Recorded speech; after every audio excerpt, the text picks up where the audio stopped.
Driver Banza, welcome performer. Driver Banza, welcome performer. Driver Banza, welcome performer. Driver Banza, welcome performer. And it's 8:52 here on Sunrise on 3FM 92.7. Right after me will be Black Rasta with the Urban Blend Show. It's happening live here on your radio, 3FM 92.7. My name is Johnny Hughes. It's always a pleasure to be back on your radio. I tell you what, this morning we'll have a conversation and analysis of the President's State of the Nation address, which he delivered to the nation yesterday through Parliament or in Parliament. And joining me on the phone line now is Rabiu Alhassan. He is with Ghana Fact. Also in studio is the Honorable Alhassan Suhiyini. He's a member of Parliament for the Tamale North Constituency. Rabiu, good morning. Thank you very much. Assalam. Wa alaikum salam. Nice to be here. Great. Now, quickly, I want to wrap with you so that we can get into a conversation with Honorable Suhiyini. You tell me, you have been looking at the State of the Nation address delivered by the President. What did you find to be the inconsistencies in what the President presented yesterday? Okay. So I should start by saying we as a fact-checking organization, mostly when there are public commentary by some public officials or generally by people in authority, we take it upon ourselves to surface some of the claims that are made in their speeches. Sometimes randomly, some of the claims, we verify it and put out our report. There are times we identify inconsistencies, inaccuracies, falsehoods. There are times that they are not. This time round, we took 4 claims that we so far tried to verify from the speech given by the President as part of the State of the Nation address. Now, on the first claim, where he said last year 207 communities were connected to the grid, taking the current national electricity access rate to 88.85%. Now, we tried verifying this and we relied on data from the Energy Commission. Now, when you look in the Energy Statistics and Balance Report 2023, it shows that more than 88% of the country's population have access to electricity. When you go further and you look at the National Energy Statistical Bulletin for 2023, there it provides data on Ghana's energy supply and use between 2000 and 2022. It states clearly that 88.8% of the national population has access to electricity, with household electricity access rate being 86.8% of the population. Meaning the claim made by the President is accurate. But we would need to highlight that individual users have reservations as to how currently there seems to be intermittent power outages. Right. So there will be the need for the Electricity Company of Ghana to come out clearly as to what the challenge is. And I understand yesterday, large sections of Accra had some power outages, I think since afternoon till dawn yesterday. So there'll be the need for some clarity with regard to electricity access and just bundling out figures. Okay. Now, on claim 2, where he said real GDP growth for the first 3 quarters of 2023 averaged 2.8%, higher than the targeted growth rate of 1.5% for 2023. We collected data from the Ghana Statistical Service for quarter 1, quarter 2, and quarter 3. And the numbers were 3.3% for quarter 1, 3.2% for quarter 2, and 2.2% for quarter 3. When you average it, it's clearly 2.8% compared to the targeted rate of 1.5%. Now to claim 3, where he said Ghana is ranked number 1 in West Africa and number 7 in Africa in e-governance. We relied on data, the biannual data from the UN e-governance knowledge database. Right. And then we got the sense that Ghana was indeed ranked number 1 in West Africa in terms of e-governance and number 7 in Africa. I think in Africa, we are behind South Africa, Mauritius, Seychelles, Tunisia, Morocco, and Egypt. whilst in West Africa, we are ranked number 1, followed by Cape Verde and Cote d'Ivoire. Now, on the last claim we verified, which is Ghana is now ranked number 1 in Africa in terms of access to financial inclusion. We relied on data from Africa Lender, an organization launched in 2021 that works with the central bank and government ministries to provide critical pre-project planning support. Now, when you look in their 2022 report, it's quite clear that Ghana and Kenya are the countries leading when it comes to their population's digital payment access daily. When you look at the numbers, it's clear that Ghana leads with 82% with regards to the proportion of the population that has digital that use digital payment platform, followed by Kenya with 80%. So those were the claims that we verified, and so far those claims, I think, it's come out that it was accurate as said by the president. Right. Rabiu, I want to thank you very much indeed. Unless there's something else you want to add or something that you're on to verifying, which you want to let us in. So we would encourage that the politicians would ensure that some of the claims that they make to the public, they stick to the facts and use them in the right context. Because mostly they like to play with data to make it favor their side in one way or the other. So we are quite pleased that the president was quite candid with the first 4 claims that we verified. Subsequently, we'll be publishing other reports based on the other claims he's made in the State of the Nation address. So thank you very much for this. You know, the president yesterday mentioned some figures about SNIT contributions and about 600,000 or so independent contributors and all of that. People have been asking questions as to whose truth is the truth, because the boss at SNIT has also been mentioning some figures way lower than the 600,000 that the president is mentioned. Have you done any work around that area? We are expecting to put in a right to information request to SNIT to get some reliable data to prove as to whether the claim made was inconsistent with what the numbers are from SNIT. And indeed, when we get the figures, we'll duly make them available. Rabiu Alhassan, thank you very much indeed. As a managing editor for Ghana Fact, grateful that you could speak to us this morning.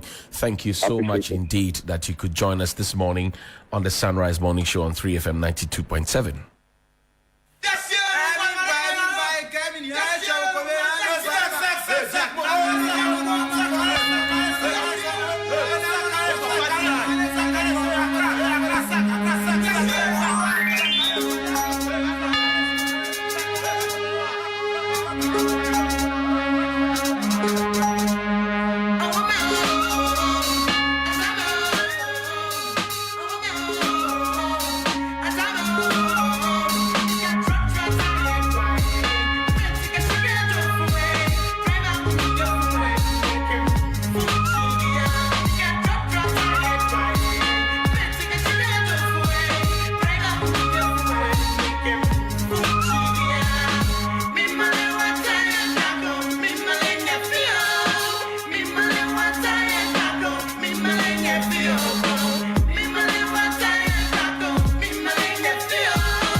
And the 13th African Games Aquaba Nights 2024, a night of music, comedy and fashion, comes off live at the Accra International Conference Center on the 5th of March 2024 at 6 p.m. sharp. It promises to be a night of good music from your favorite artists Kwame Eugene, Kofi Kinata and Efia. Endless laughter while we have Abrantier the Gentleman thrill you with some iconic African fashion. Partners in this game: Ghana Tourism Authority, the Ministry of Youth and Sports, Sponsored ultimately by Bethel Logistics Company Limited and supported by Beyond the Return, Techno, Malcolm, HT Plus, A-Life, Jama Soap, Delish Restaurant, Man Family Wine, Beautiful Beneath. Tickets for 200 Ghana cedis premium and 300 Ghana cedis VIP. For table reservations and ticket reservations, please call 024-568-9331. That's 024-568-9331 or 020-471-4598. That's 020-471-4598 or dial the short code star 713 star 33 star 01 hash. Star 713 star 33 star 01 hash. Star 713 star 33 star 01 hash. Come, let's celebrate Ghana at 67 in grand style. This is Sunrise on 3FM 92.7. The Honorable Alhassan Suhiyini is here. Assalamu alaikum. Wa alaikum salam, Johnny. Good to see you. Same here. I missed you in Tamale. When I went to Tamale, oh you were my here. goodness, I missed that. You did session the arrangements. I can imagine. I went to go and see Fila, but you were not there. I can imagine how lovely it would have been to host you and to take you around. But I'm sure Tamale still treated you well. It did very well. I saw the pictures and the videos. And you made a few calls on the ground. Abdulhai Moment says hi. Tell him I said hello. Bad man. Bad man who eats alone. He was eating the banku alone and he didn't share the banku. But it's fine. It's fine.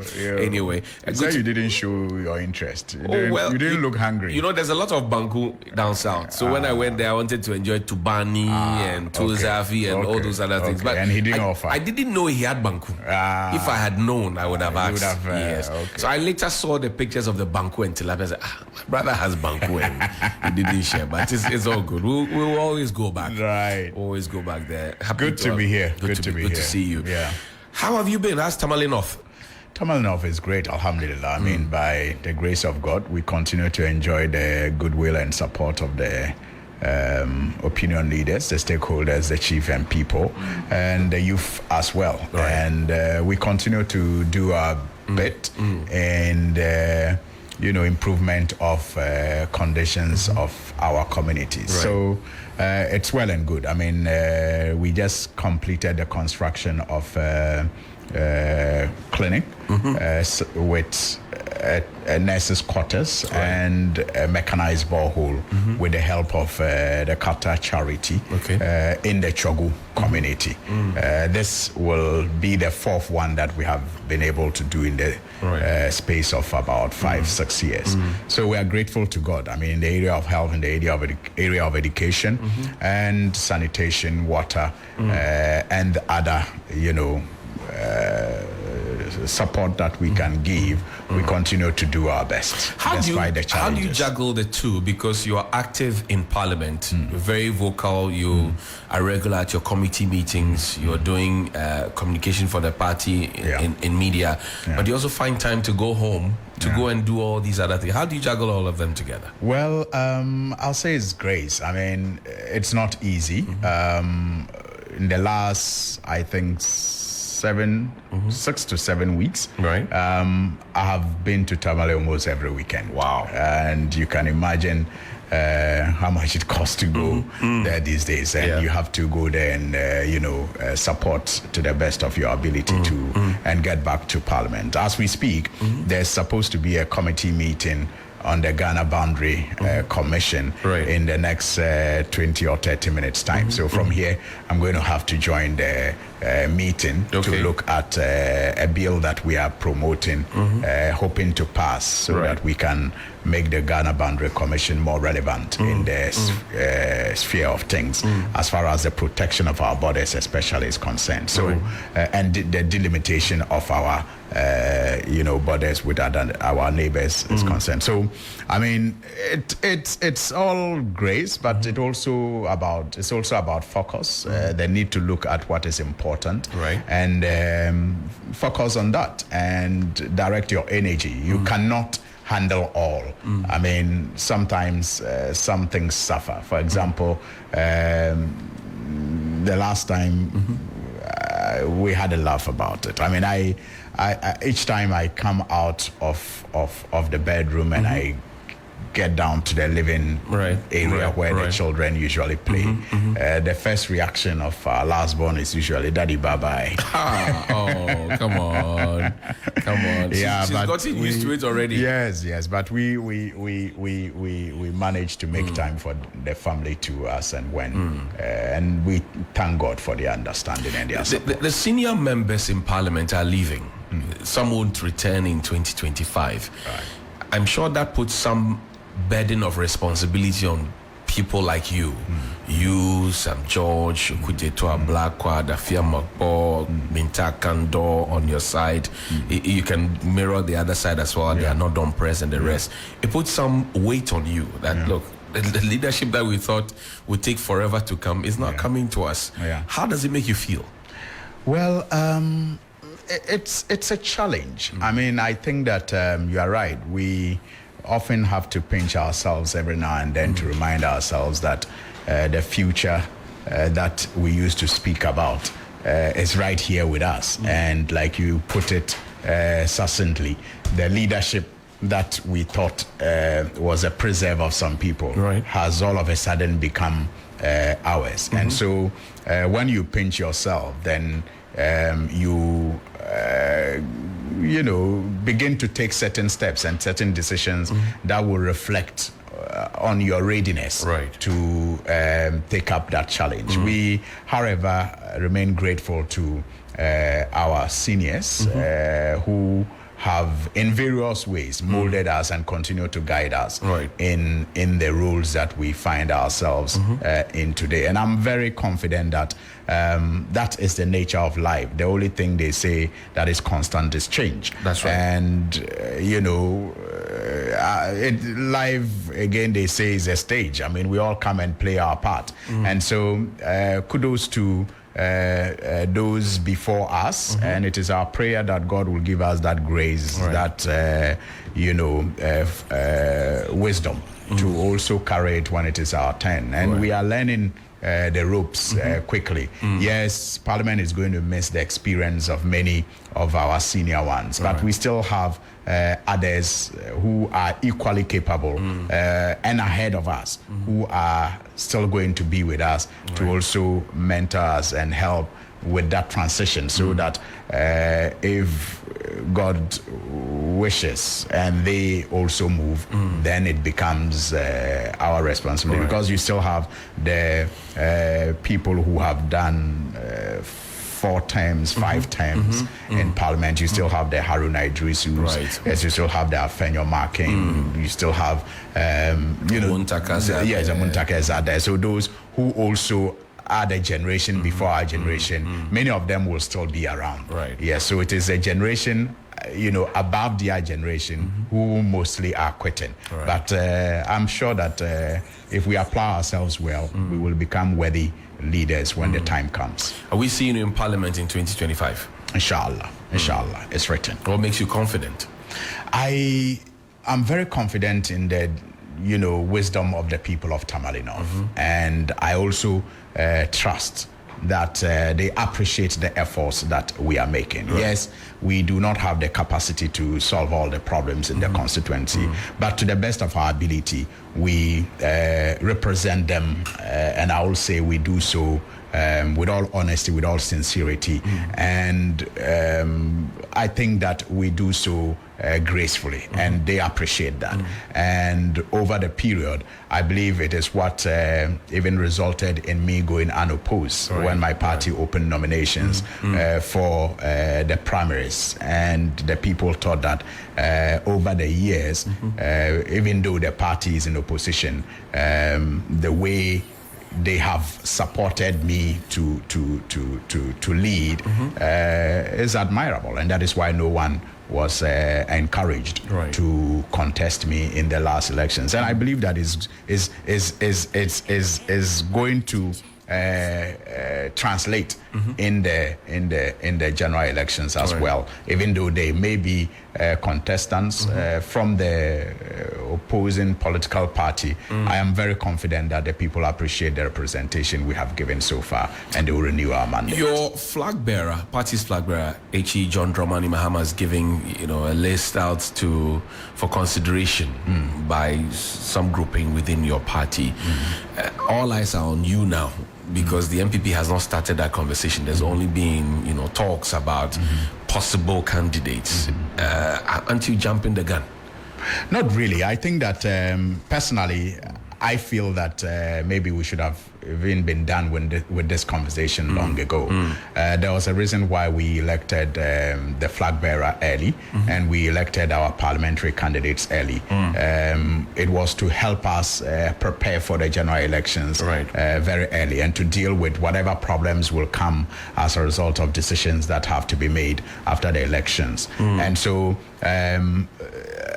it is not about jumping the gun at all. I think it is on time. It could have been earlier, in my view, like I said, but it is not even late now. And I think that the party is well poised for the general elections, and the running mate choice will only be an addition to the preparations that have already been done. And I don't think it is going to take away anything from the preparations that have been done as far as our readiness for the general elections is concerned. You recall that last week His Excellency was at the Peduasi meeting, where the party brought together people from academia, people from all walks of life, to discuss the policy alternatives that the NDC will be presenting before the people of Ghana. And at that forum, he made the point that he was ready, and that the party was ready to govern. And one significant point that he made that may have been lost on people is when he hinted at the decision of his government, inshallah, in 2025, to complete all uncompleted government projects, and to also initiate some along the line, and made the point that we are not waiting to come into power to now begin to even take stock of uncompleted projects, and that the party has already begun the stock taking of these uncompleted projects. For me, that is remarkable. We are not even waiting so that we come to power and use state resources to do the stock taking. The stock is already being taken, and it will allow for him to hit the ground running immediately. The good people of Ghana, make him president in January 2025. So the choice of a running mate for me is just a side issue that will not take away from the preparation so far that has been done as far as the party's readiness for the general elections is concerned. But it is important, and I think that we need to get it done with and move on. The MPP government, as you and many others have said in the past, have completely messed up what you started. But they still have a lot of confidence doing the campaign boot for boot with you. I mean, anybody would say, okay, if they had really messed up, then they shouldn't have, as we say in our local parlance, the mouth to speak. But they even have, more vim and vev sometimes than some of your communicators. What do you think accounts for that? It's the last kick of a dying horse. But when we're children, we all had such people in our neighborhood. They fight, and they don't stop fighting even when they know that they are losing. I mean, there were children like that we grew up with. Even when they are on the floor and they have sand in their mouth, they are still telling you that if you don't get up from them and they get up and catch you, they will beat you, even though they are on the floor already. So that is the character of the MPP. I mean, sometimes it's admirable, the fact that they never give up. It doesn't matter how wrong they are, they continue to peddle the falsehood without shame and without, any regret whatsoever. I mean, look at the issue of Dumso. They continue to trumpet the lie that they have fixed Dumso. But everybody in this country, even their own words, show that they admitted that His Excellency fixed it long before they even came to power. I mean, His Excellency the President in his 2017 State of the Nation address made that admission when he said that the power situation had improved by November the previous year, because he was speaking in 2017. That's right. So he said that in his State of the Nation address that it had improved. But improved doesn't mean solved. But you see, he was speaking as an opposition leader. Right. So you didn't expect him to give credit. I'm just using that as an example. Right. Then the more succinct one was his running mate and now vice president, Tisa Planke, who who in the same month, November, granted an interview to your sister station Joy FM and made the point that President Mahama didn't deserve credit for fixing Dumso, and that the situation, that the situation had interrupted businesses and people were still reeling under the effects of Dumso, and so he should not be gloating and beating his chest for solving it, because there's no glory in making people go through what they went through, even though he admitted that it had been fixed. But all of a sudden, when they came into power and thought that they could still peddle that falsehood, they have continued. It doesn't matter how many times they are fact-checked, and I'm happy you just spoke to one of the fact-checkers in this country. They continue to peddle that falsehood. I mean, look at the issue of 1D, 1F, for example. I mean, they have been, what do you call it? Embarrassed many times, when they make claims and those claims are proven to be lies, but they continue to peddle that falsehood without any correction at all. And that's why I'm saying that sometimes it's admirable, because it takes a lot of courage. But that's because you are allowing it. If indeed those things that are being said are lies and you're not countering them, then really you are the ones allowing it. No. That's what I'm saying, that we are. In fact, the fact checkers are. The media are, is doing the same. Only recently the media went and it was also organized by our party, the communication unit in Wali Wali, with the media, and they took them to the so-called watermelon factory that is in Wali Wali. So we do. The one Nana Kumia said is operational. Exactly. Okay. And yet there's no block work even at that place, but you have their tracker in it, a watermelon factory in Wali Wali, and the number of people it has employed, but there is no watermelon factory there.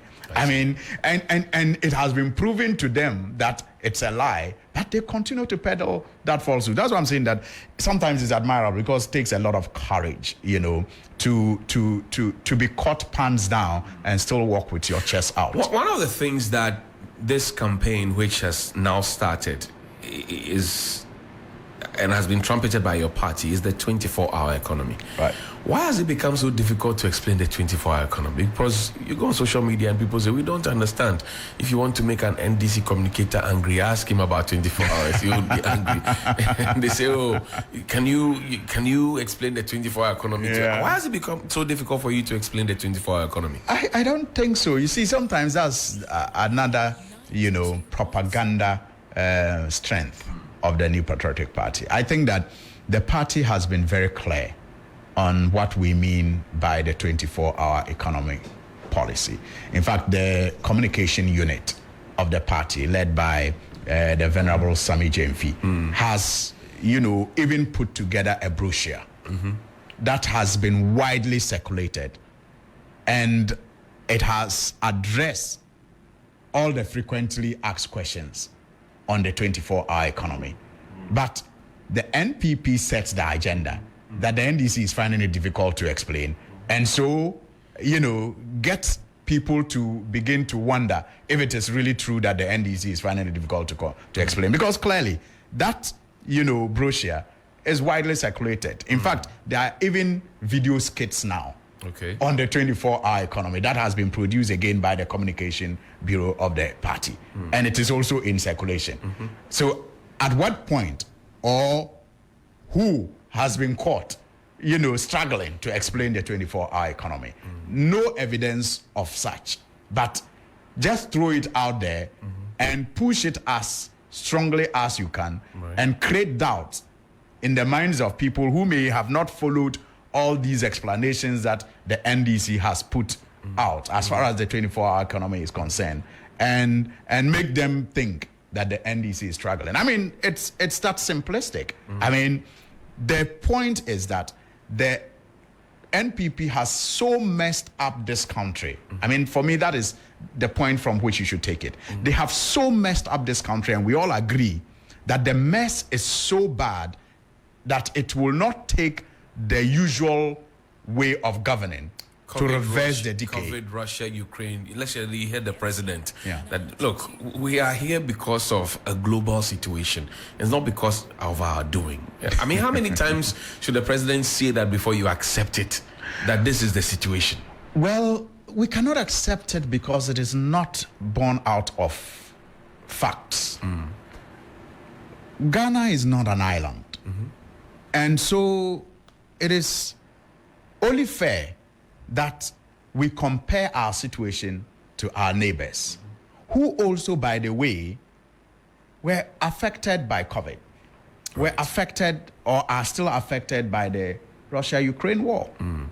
So the question you ask is, if we're doing better than our neighbors before COVID and before Ukraine and Russia, what happened to us that our neighbors are now doing better than us? It is a fair question to ask. If we're doing better than them, and then COVID hit, Ukraine and Russia began their fight, what happened? Mismanagement, in our case, is the reason why we are now lagging behind. Is the reason why our debts have become unsustainable. Is the reason why inflation has gone out of control. Is the reason why the exchange rate has exposed our weak fundamentals. It is the reason why unemployment has reached a double digit for the first time in the Fourth Republic, 14%. It's the reason why our education system is so messed up, despite the so-called free SHS policy.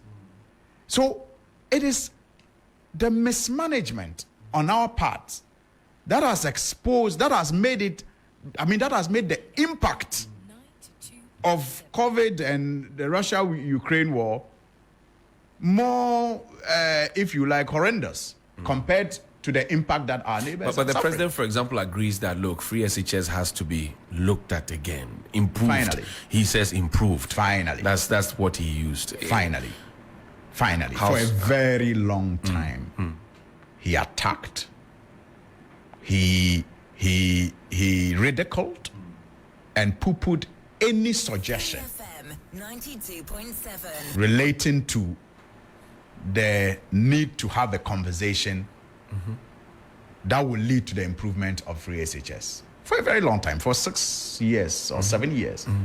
Everyone who said anything about the need to improve free SHS was either ridiculed by the president or insulted or poo-pooed. In fact, yesterday he called some naysayers. Yes. Did he not? Yes. So But then he has agreed used, eventually he has that- used those words in the past. Naysayers, people against free SHS. Every criticism was seen as an against comment. And sometimes I feel very, what do you call it? Sorry, that for a man his age, you know, he still has that tendency to be very divisive. I mean, the old man in the house is noted for, you know, cohesion, cooperation, Right, unity. right. But for a man his age and his experience, everything for him is a competition that must be won at all costs. And that is why perhaps in the last election he didn't even care about the fact that for the first time in the Fourth Republic, people were murdered and killed before he became He president. said that he will ensure that the elections are free, fair, transparent, and credible. At least this election, you have no belief. He has also made a pledge that of all his achievements, the greatest will be if he's able to hand over to an MPP government. He's I made that pledge. I don't understand you. He's made that pledge. Yes, I remember that. Yes, but I don't understand why you're putting the two together. Yeah, so free, fair, credible elections will not necessarily lead to him fulfilling that, achievement. But he says that will be his greatest achievement. And I'm saying if he's organizing free, fair, credible elections, it will not necessarily lead to that outcome. But he says that's the outcome he wants. So you see, when people speak, listen to what they don't say. Is he at fault? He said that on a party platform when the party was celebrating an anniversary. It doesn't take away. It doesn't take a. Well, it's like they say that listen to the drunk man, because that's when he tells you what he really, means. Right. Not when the cameras and the platform is such that he can be held responsible. So I listen to that, and I am also guided by his past record. When he unleashed tax during the Ayawaso by-election and did nothing by way of punishing those people who were responsible. He set up a commission and put did a nothing. On it. And did nothing. Bottom line, and did nothing. The commission made recommendations, wasted our money, wasted our time, and he did nothing about the recommendations. See something, say something now. He's encouraging all of us to join. Well, that's the point. See something, say something. Garut and Pani people saw something. What happened to them? How have they been served justice? So sometimes you do not really know what he represents. And that is why the people of Ghana, I believe, cannot wait to see his back. He and his government. Because he has been a monumental disappointment. And Johnny, to be very sincere, those of us who even did not have confidence in him are less disappointed than those who had confidence in him. Explain.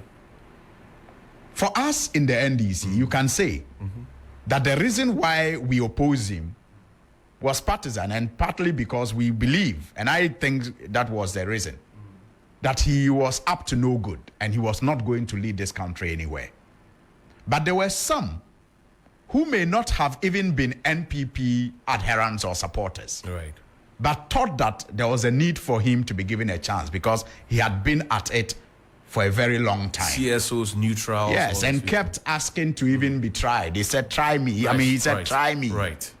And so for those people, they thought, he may be driven by a certain vision, and so he should be given a chance. And I'm saying that for those of us who already knew he was up to no good, our disappointment is less than those who thought that he could have done better, because it has been so abysmal that even we didn't expect him to fail this much, Johnny. To be sincere with you, as a member of the NDC, when I opposed Nana Akufo-Addo in 2016, I knew he would be a failure, but I didn't think his failure would be this horrendous. That you are not being kind to the president. No, I'm being very fair and factual. I don't have to be kind. That he has failed beyond what you expected him to. Absolutely. He's failed beyond my expectation. I expected him to fail, but I didn't expect this. Johnny, let's look at his 2017 State of the Nation address. The SONA. The SONA. I mean, that is when he came with a lot of energy and with a lot of determination, it seemed. I'm in a hurry. A man in a hurry. And spoke about how he was in a hurry to fix things. So he painted for us in that State of the Nation address the kind of Ghana he wanted to leave behind. I'll just share some few quotes with you. He said, Mr. Speaker, quote, Mr. Speaker, low growth, rising rate of unemployment, high fiscal deficits, high and rising debt, and increased depreciation of the city, high cost of food, housing, and utilities, and high non-performing loans, among others, are symptoms of deeper structural problems that will require a range of reforms, beginning immediately and spanning the short, medium, and long terms. So he identified the problems at the time. That's right.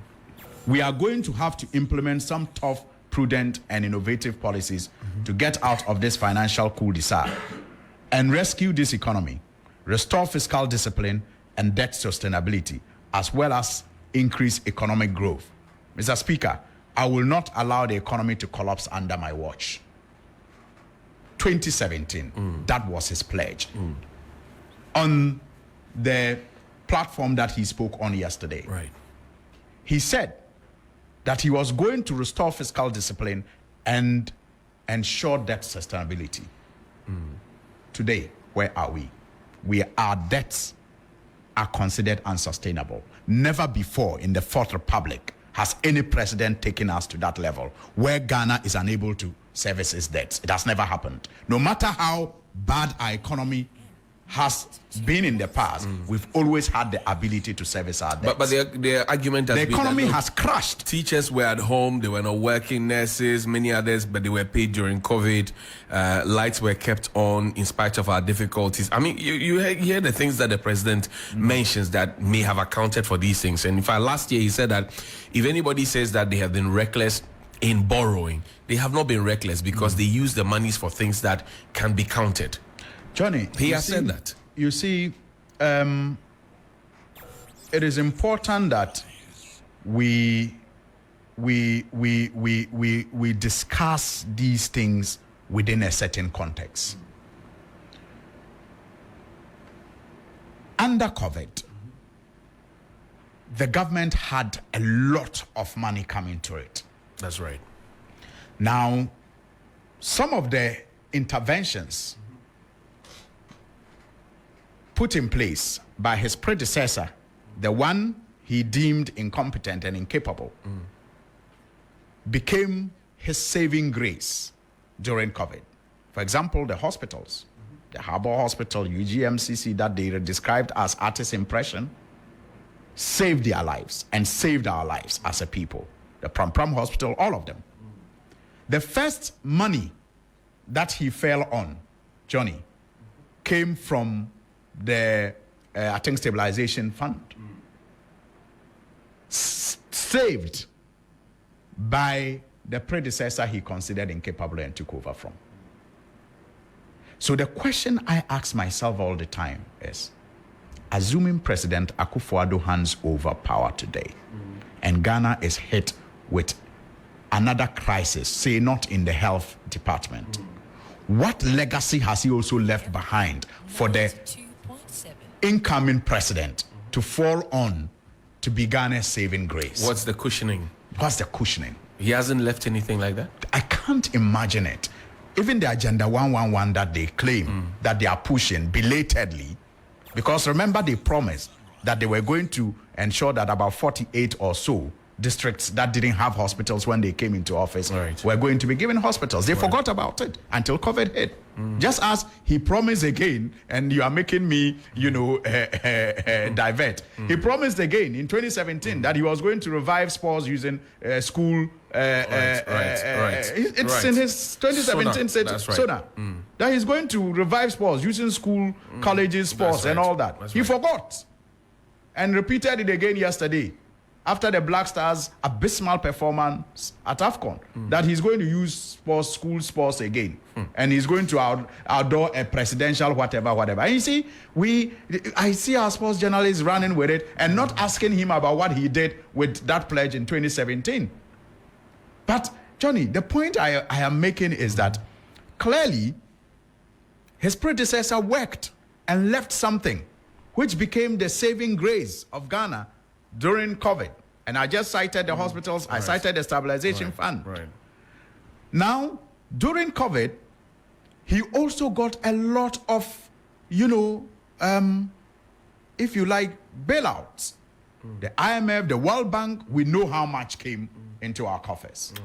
Aside that, the people of Ghana, through taxes, contributed about 47 billion.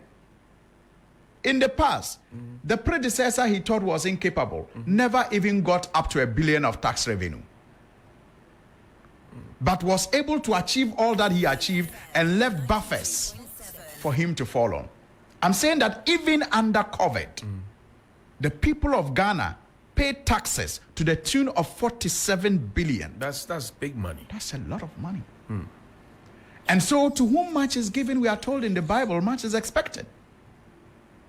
And so when you come with excuses, as he is doing now, it just points to your incapacity, your inability. Is that why the leader on your side, Dr. Keselatu Fosin, says, well, it's time for you to go, but we will not miss you? We will not. But that was not a kind thing to say. Like I said, to a man's face to say that, look, Johnny, you have done some, go away, we will not miss you. How do you say that? Johnny, like I said, we will not. And this was being captured in the Hansard. He didn't have to be kind. He just had to be factual. I mean, many people, look, this may seem like a joke, but I found myself at a function last weekend, and this person, I don't even want to mention his profession, walked up to me, a very reputable Ghanaian, and asked me why my party was opposed to the November date for elections. Right.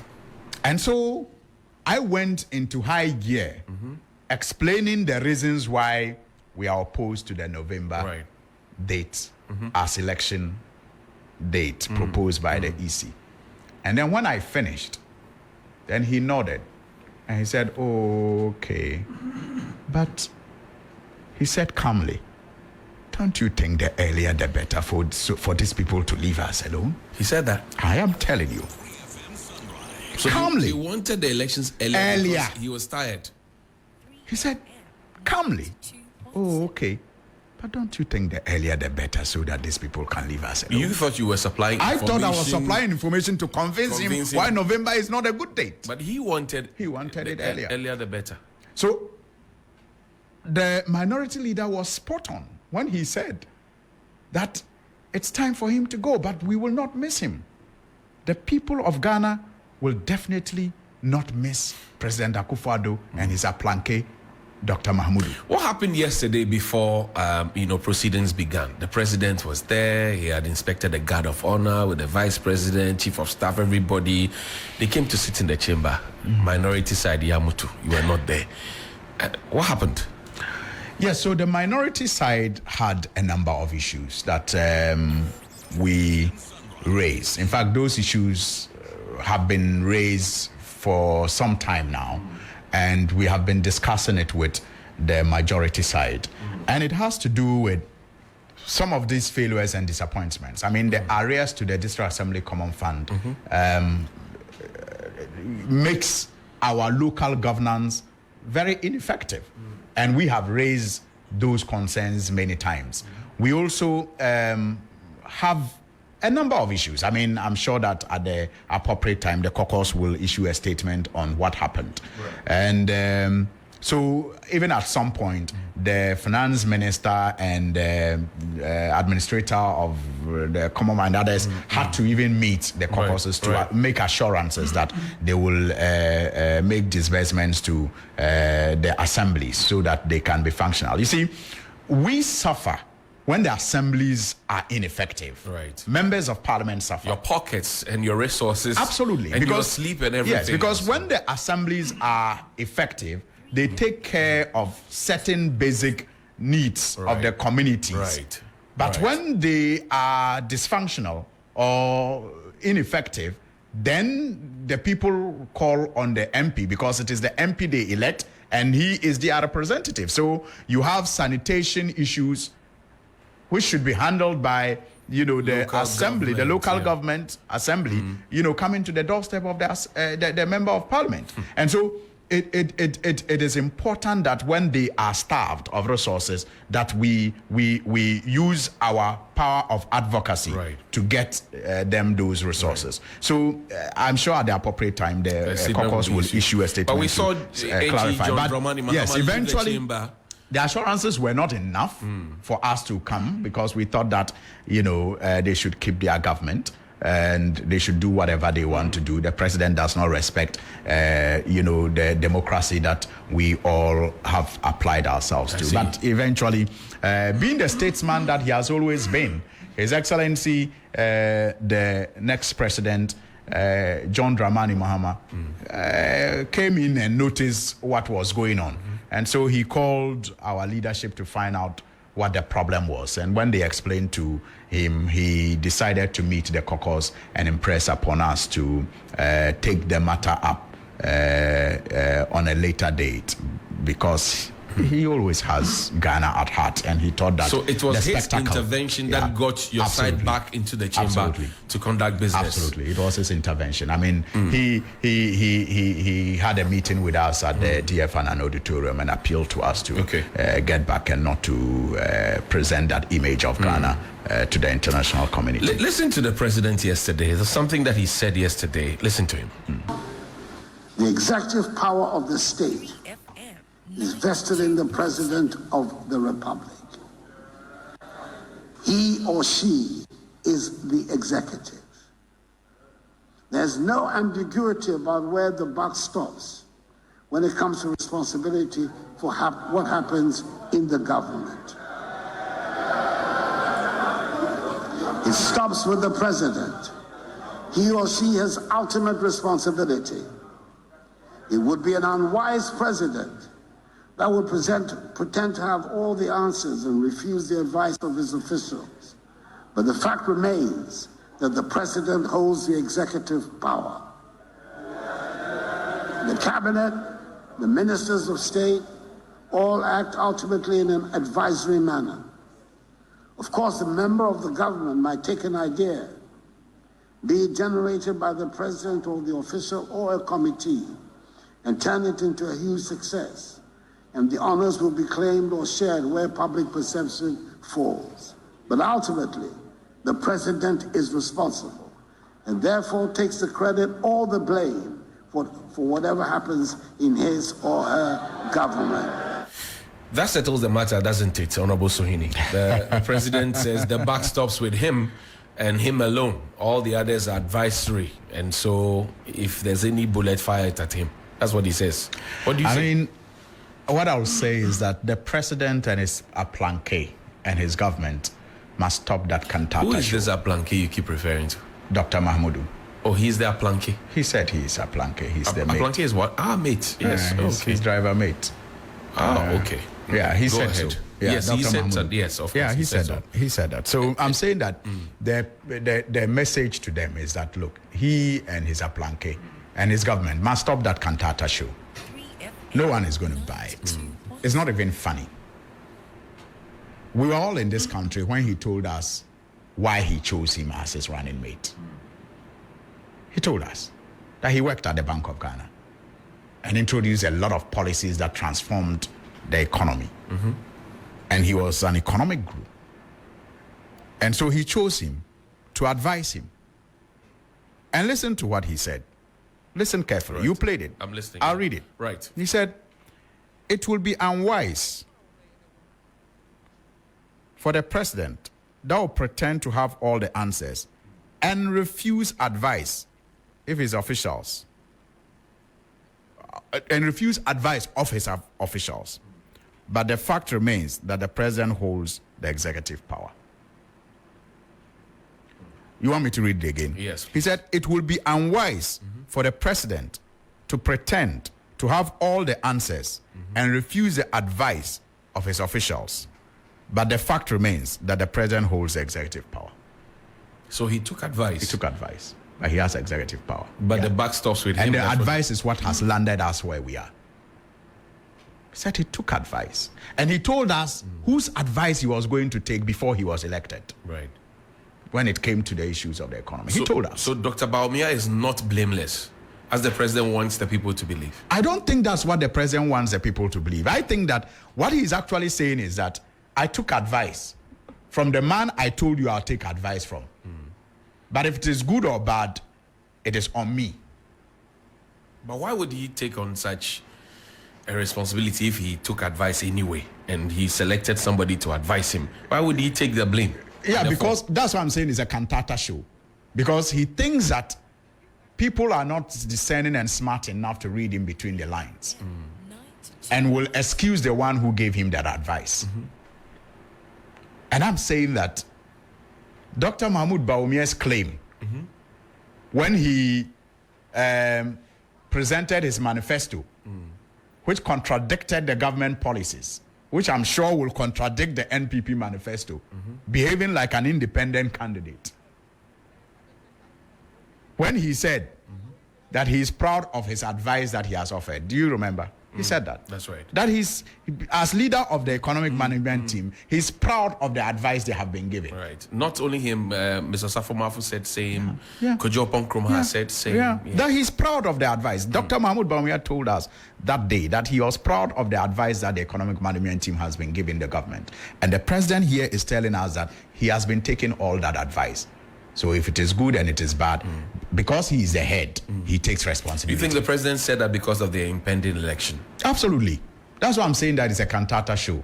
It is aimed at unsophisticated minds who will not see in between the lines and perhaps be bamboozled into thinking that, okay, what it means is that the president is the one who is responsible. But if you read in between the lines like I am doing now, you will remember that he told us why he chose Dr. Mahmoud Bawumia, that he will be giving him advice on the economy. Dr. Mahmoud Bawumia himself, only a couple of weeks ago, told us that he was proud as chairman of the economic management team of the advice that they have been giving the president. The president again, in that same breath, said that it will be unwise for the president not to take advice from the people that he works with. But because he is leader, he takes it all. So if Dr. Mahmoud Bawumia thinks that he's responsible for how bad things have turned out, he's not complaining. He takes it. But he took his advice. Here's another leg of the conversation. Listen. We had only had about 14,000 people enrolled on the SNIT the scheme as self-employed persons. Today we have about 71,000 people enrolled on the SNIT scheme as self-employed persons. A few moments later. SNIT launched a self-employed enrollment drive, SEED, an initiative which seeks to improve coverage and increase the contributor base of the SNIT scheme. Since the launch of the SNIT initiative, some 600,000 self-employed persons have been enrolled onto the program and now have some form of social security cover. Effective 1st January 2024, all pensioners on the SNIT pension payroll as of 31st December 2023 have had their monthly pensions increased by 15%. Whose truth do you believe? 600,000 by the president or the 71,000 by the Senate boss? John, again, I'm sure you recall me saying so many times on different platforms that the cluelessness, the incompetence, and the failure of this government do not annoy me as much as their level of dishonesty. Sometimes they speak to us as if we're just kids in a classroom and they were the head teachers without a brain even. I mean, the people in charge of SNIT are telling us 71,000. Right. And this is not about getting the figures wrong. This is deliberate falsehood. Because 71,000 is so far away from 600,000. Of course. So far away that you cannot excuse it as a clerical error. It must be a deliberate decision to lie to us. And that's what they have done in so many areas. We earlier spoke about their so-called, tracker and deliverables. Worse is that even the vice president promised the people of Cape Coast an airport. An airport and an harbor. Without the knowledge of the president. I mean, that's the level of respect or disrespect, if you like, that they show us.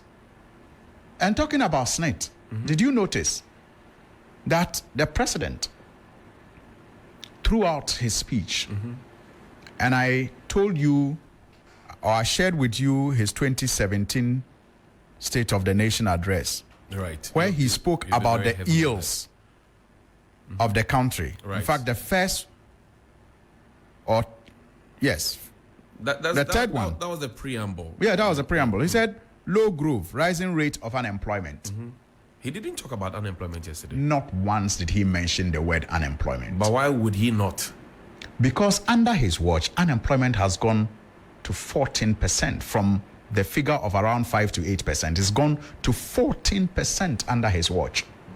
Despite all the deceptive programs and funds that have been put in place and set up to deal with the unemployment situation. And I have said that many times. The approach of this government is to throw money at problems without the intention of solving the problem, but with the hope that apparatchiks will get rich along the line. The president also didn't mention corruption yesterday. Absolutely. Was it surprising to you? No, Why not? because corruption has imprisoned him. Oh, how? Yeah. Come on. I mean, in his 2017 State of the Nation address again, he made a pledge. Mr. Speaker, my government will enforce the procurement law. Yes. Yeah, today, before that, he also made a pledge to the people of Ghana that singles or sole sourcing will become a thing of the past. That's right. In a tweet. Yes, And then the use of the Anas principle. absolutely. So what has changed? Today, Anas is fighting for his survival under his watch. And the Anas principle is not to be heard within government circles. Today,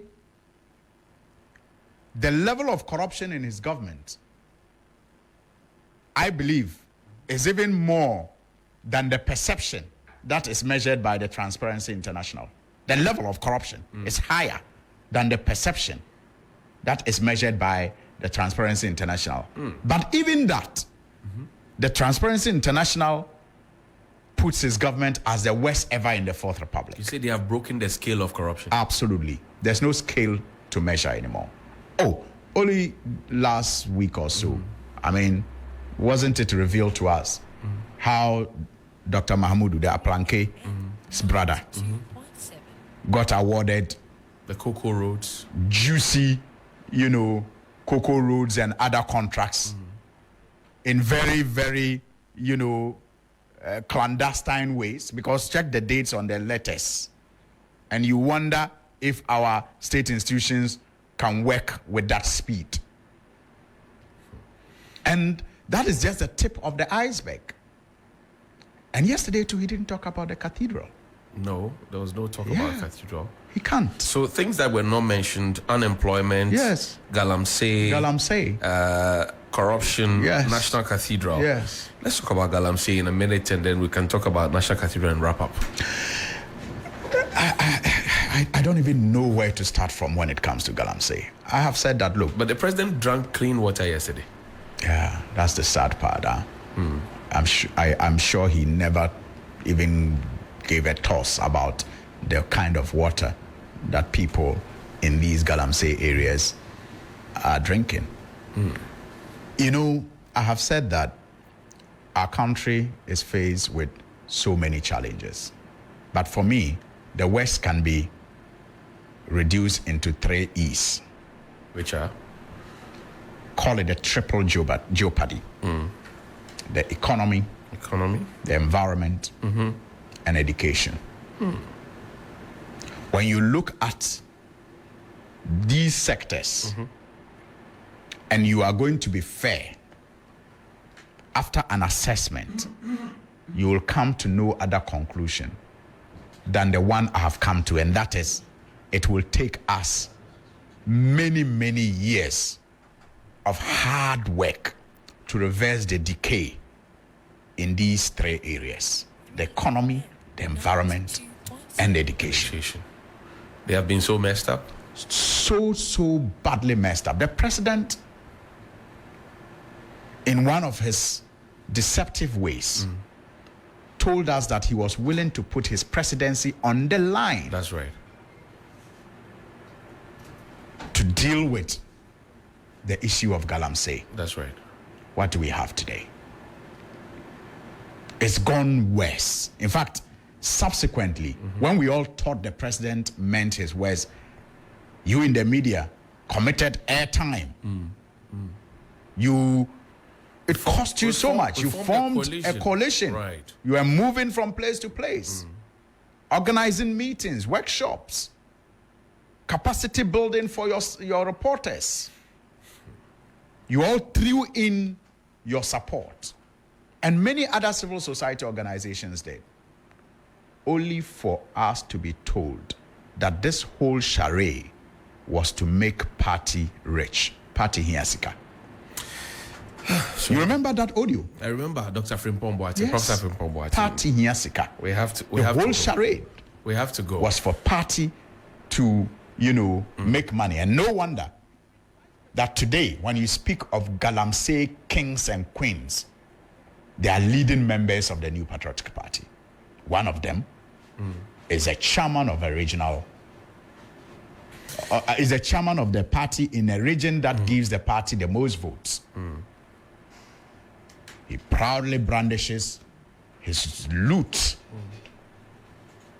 on TV and radio studios, the gold that he gets from the destruction of our environment. And the president and his government celebrates him. The woman organizer of the party, national woman organizer. What's his business?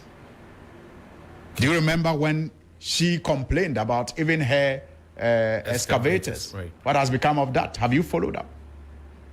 We have to go. It's such a tragedy that His Excellency Nana Akufo-Addo and Dr. Mahmoudou became leaders in this country. We'll wrap up the conversation in 30 seconds. If you met the president today and had one advice for him, what would it be? It's too late for him to take any advice.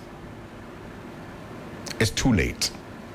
I think it would have been better if he had stayed opposition leader. His story in history, I'm sure, would have been kind and fair. But as president, he's destroyed every iota of confidence that people had in him. You can speak to Dr. Nyaho Tamaklo about it, and I'm sure he will tell you that Nana Akufo-Addo has made him a prophet. He warned us. Yeah. Or you speak to Kofi Kumsen. He warned us. Yes. Alhassan Suhiyini, I thank you very much indeed for your time. He's a member of parliament for Tamale North constituency. We've been discussing the State of the Nation address and also Tamale North in perspective. We have to go. Eric Mawina Egbeta standing by. Egbeta, you said you like the gobe, you like it soft, or you like more gari. You like the plantain soft. Honorable, do you eat gobe? It's a lifesaver, man. It's a lifesaver. Gobe is a lifesaver. How do you like your gobe? When I don't have to go anywhere, I like it well spiced and garnished with onions on the side, Right. and avocado with a lot of palm oil. Right. It Right. must look reddish. Right. And then we get some Kobe. You like Kobe in your gobe? So there's gobe, there's avocado, there's onions, small Kobe. Yeah, if you can get some red. little salad too, especially when the gobe is hot. Gobe and you with put salad. the salad in it, and then it makes the onion. You can feel the growl movement. I see, but you don't like the tatali, the plantain. No. In fact, the plantain, for it to look nice, but I usually will eat everything and still leave some more plantain. But I want it to be part. Sometimes when you want to change the taste bud, because of the palm oil, you take a little bite of the plantain, which is ripe and red, and then the sweetness makes your taste bud, rejuvenates it, right? And then you can. We have a gobe festival coming up on the 16th. I can't wait. I've March. been monitoring. Yes. Now tell me, the regular gobe that we all know, and then Bambara beans gobe, which would you go for? Hey, This is a Wasi compulsory question 1. And you use the answer from question 1. Can I mix it? Yeah, maybe feel free. You feel free. So I won't choose, I'll mix them. Thank you so much indeed for joining us. Agobe Festival is set. Eric Mawenek Beta is with the news. After him comes Black Rasta, the king of Kuchoko music. It's been a prompt, pleasing pleasure as well as a privilege. Join us again tomorrow. Thursday, we'll be throwing back a lot of videos and audios for your listening pleasure, for you to reflect on Ghana. My name is Johnny Hughes. On behalf of the rest of the team, thank you so much indeed. Have a good morning.